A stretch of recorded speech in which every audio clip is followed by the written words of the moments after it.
Welcome to the Patreon exclusive with Rebecca Noden from Nodens Coffee, episode 11 of the Will I Vike podcast. So we've got 3 bonus questions for you. Excited and nervous. Yeah. Okay, so the first one is, what is the worst thing you've ever eaten? Such a good question. I think, You've had my food, so... none of it's been the worst food I've ever eaten, if that makes you feel any better. You didn't eat the brains. I think you should put that quote on the front of one of your cookbooks. Not the worst food I've ever eaten. Wow. The worst food I think I've ever eaten was probably oysters. I had them recently. Last year I tried them for the first time, and I was in a restaurant and I thought, I'm going to try them. I'm going to try something new. Yeah.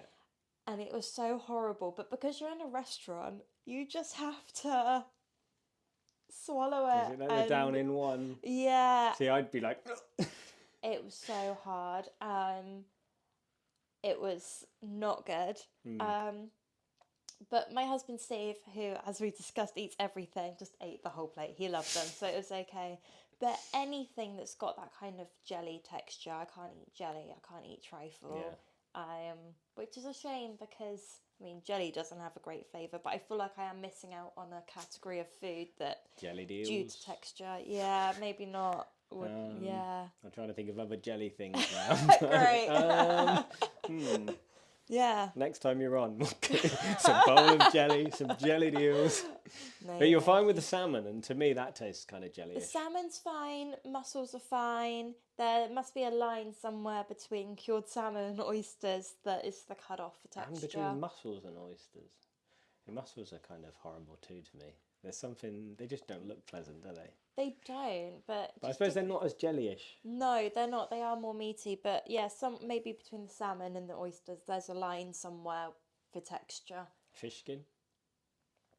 Fish skin is fine. I suppose it goes a bit crispy when you bake it. Yeah. But if it's not baked much, then you get that jelly-ish. Yeah, I don't often eat it because my dog just stares at me because she knows that's hers. So if I eat a bit of it, she's... Chicken skin? Chicken skin, I put chicken skin in the air fryer and it came up like crackling. You put a bit of salt on it. Now I need an air fryer. Air fryers are great. Authentic Viking air fryer. So the next question is, what's the most memorable meal you've ever had? There's so many meals that are really, really memorable. I think the most memorable one, and this is a bit cheesy, is when I got married. When you got married. Now I'm trying to think what you had for your meal. So... What was it? I can't remember what the starter was. It was that memorable. But the main was steak. And you can't go wrong with a good steak. So when we were looking at wedding venues, we ate every place that we went. Having good food was... Why wouldn't you? So important and a great excuse to try lots of food. And the place that we settled on did very good food, and we decided on steak as one of the options. And the food was amazing, the food was great, but it was also that we got to share it with everyone. So we had, rather than separate tables, which is really nice if you have a big wedding, but our wedding was quite small, so we just had everyone round one long table, as you remember.